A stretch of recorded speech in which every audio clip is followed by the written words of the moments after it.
When I began woodworking, I was broke and I had no clue on what to start building. Fast forward to today and I'm inspiring the masses. So here we go. Close up those woodworking magazines, flush that toilet, and spray some air freshener. We've got some sawdust to make. Let's go. Today, I'm going to be showing you how to build a couple of projects that really worked for me in the beginning. The one thing I learned quickly is that rustic always sells the best. You could build these out of pallet wood, reclaimed wood, or just some simple pine from your big box store. So that's what we're going to do today. I'm going to be using an 8-foot 2x4 from Lowe's. And I'm going to be showing you how to build this rustic step stool sitting stool. We'll start by getting 2 pieces of our 2x4 cut down to 16 inches. And I'll be using my circular saw for these first 2 cuts. I cleaned up one edge on both of those 2x4s because ultimately we'll be gluing these together and then we'll work on our other 2x4s. We'll add a dab of glue, add a dab of glue, add a dab of glue, add a dab of glue, add a dab of glue, add a dab of glue.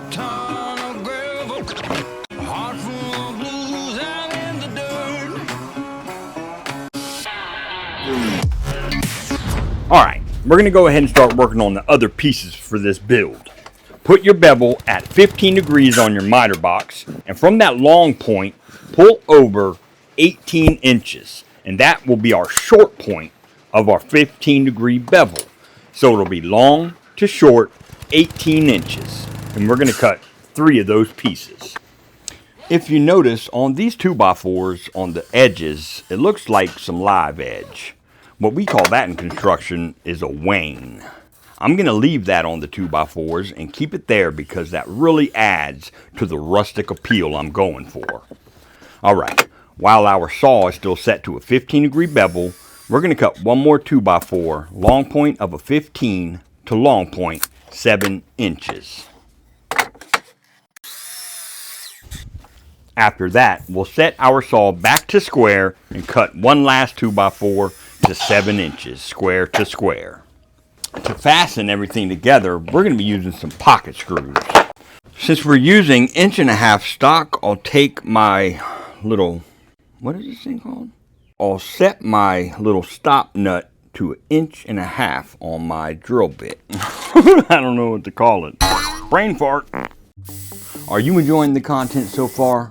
If so, smack that like button, hit subscribe, and don't forget to smack that bell. That way, you're notified every time I publish a new video. Next, we'll take 2 of our legs, and we're going to pull down from the top 7 5/8 from the long point. And that's where our square 2x4 will be installed on these 2 legs. Next thing we're going to do is go ahead and get these lined up. Add a dab of glue. Clamp that in place. Spin it around and install those 4 screws. Grab your other 2x4 that is long to long, 7 inches. And we're going to add some pocket holes on that long point side. Now, from the top of your 2x4, you want to pull down 1 inch. Now, find center of your legs here, and I've got 14, so I'll go right at 7. Take your 2x4, find center of it, which should be 1 3/4 inches. Square down that center mark just a bit, and line up your 2x4 center mark with that center mark you made on that 1 inch scribe mark you made. You want to add a dab of glue and go ahead and get your screws installed. Grab your other piece that's 18 inches long to short, and from the inside long point, pull down 8 inches. Alright, so what I've done to make this job a little easier is I marked out where my 2x4 sits on my board. I've got 2 spare pieces of wood, and I'll double side stick tape these right to those marks. I'll add a dab of glue, and I'll set this right in between those 2 boards. And you can let it go. Look at that. Hot damn. Now, what I'm going to do to attach the top is drill some 3/8 inch holes down about 1/2 inch, 2 for each 2x4. And I'll add in some 2.5 inch T20 screws and plug the holes. Before we get the top installed, what I'll be doing is staining the legs with this espresso stain. That way I give it that nice rustic appeal. I'll apply one coat only, and I'll apply it heavy and come back and wipe it off directly after I finish staining. That way it doesn't get too dark on me.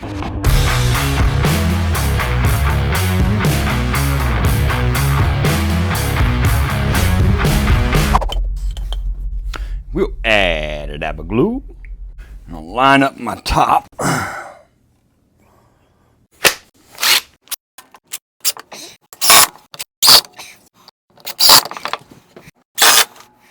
So I was thinking of leaving the top unfinished. However, I don't like how it's looking, so we're gonna go ahead and slap some stain on the top as well.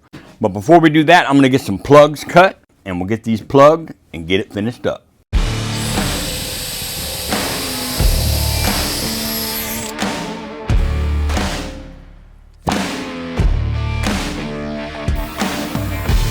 Add a dab of glue.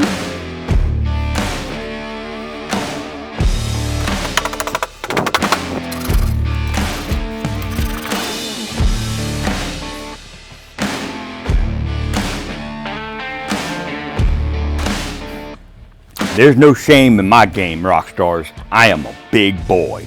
I'm about 6'1", 6'2" with the boots on, and I weigh all of 230 pounds, and this stool has no issue carrying all of this Viking. This step stool is great for those hard to reach areas around the house, especially if you're shorter. You know, when you're trying to reach for the attic string. I think we all have that experience. Even I have trouble reaching the attic string. It's lightweight. I can even pick it up with one hand by the bottom of the 1 foot. I mean, this thing weighs next to nothing. It's great for sitting around the shop, hanging out at the fire. And this one side right here is what I really like in particular, because I like to sit with my feet back kinda, so I really like the design. But my favorite quality about this piece is the price tag. $3 to build this guy, but check out the profitability. Profitability. Is that a word? Anyway, check out what people are asking for these things. If that doesn't tickle your fancy, I don't know what will. That profit margin is right up my alley.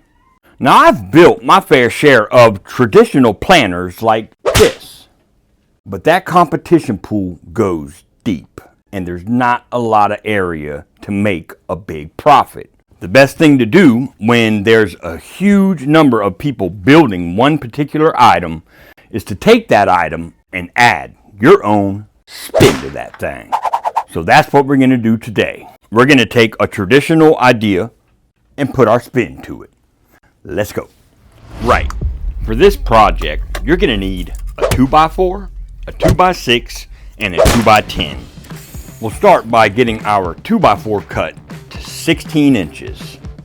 After that, we'll take and cut our 2x6 down to 12 inches.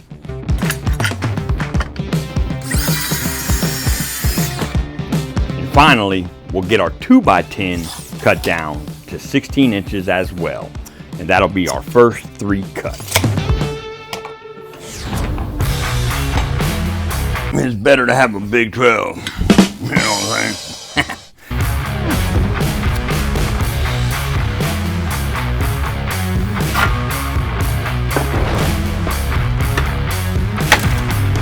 Now we'll take our 2x4 and get that ripped directly in half at 1 3/4 inches. Slap on your PPE and let her rip. Now typically I don't do butt joints. However, in this piece I don't mind it. So that's what we're gonna do. And that will absolutely make this process a lot more simple and a lot more efficient. Okay, so what we're gonna do is on our right side of our 2x10, we're gonna pull over and find center. So I've got 9 1/4, so that will be 4 5/8. And I'm gonna pull in 3/4 right at that mark we just made. And what I'm gonna be doing is pre-drilling a hole right at those intersecting points. And while we're at it, I'm going to take my 2x4 and pull in 3/4 of an inch and mark center of my 2x4. And I'll be drilling a hole there as well.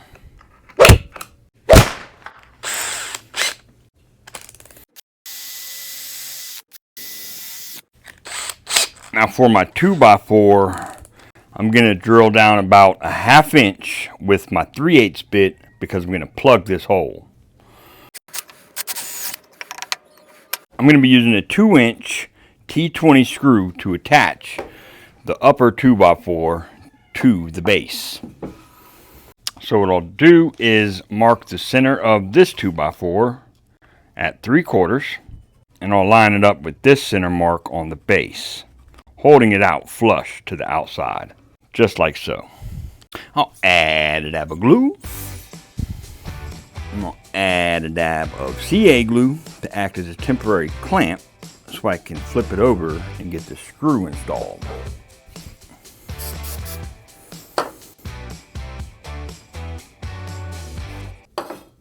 If you've got a long enough clamp, you can clamp your 2x4 to your piece. Flip it around and drive that screw home. That's your home! Just like that. Now for our top 2x4, I need to get it cut down so I don't stick past my base.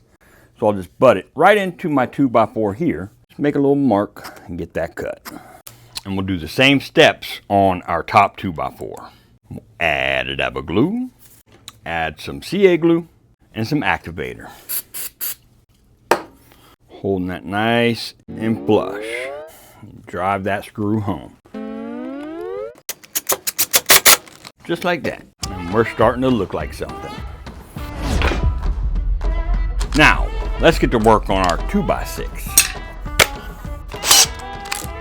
I'm going to be pulling in from each corner and each side 3/4 of an inch. We'll get those holes punched.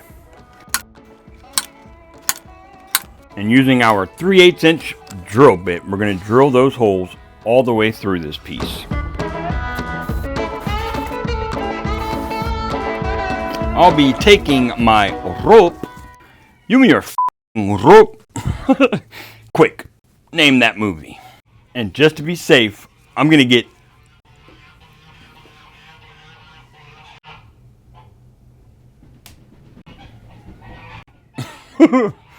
damn geese. I'm going to be getting 3 foot of this rope cut.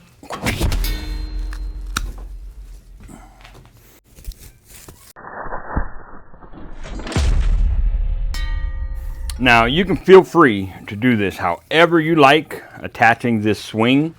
I'm going to do it my way. I'll take and pull right from the center, just like that, making sure the 2 ends line up. I'll loop it over and then through itself, pulling down, tightening it up.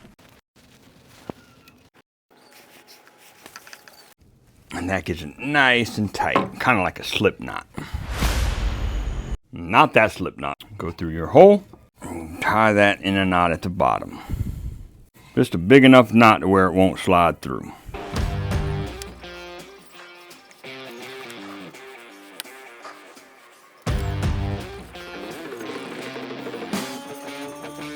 If you happen to have a little 1 foot level like this, just make sure you're lined up nice and level. Just like so.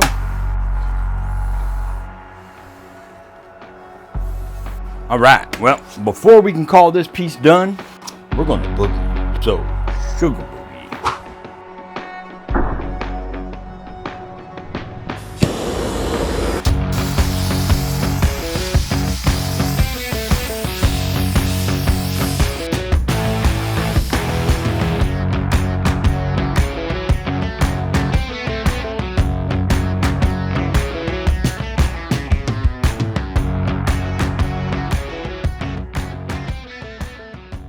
Originally, when I built this project back in 2017, I think, it was used as a planter like this.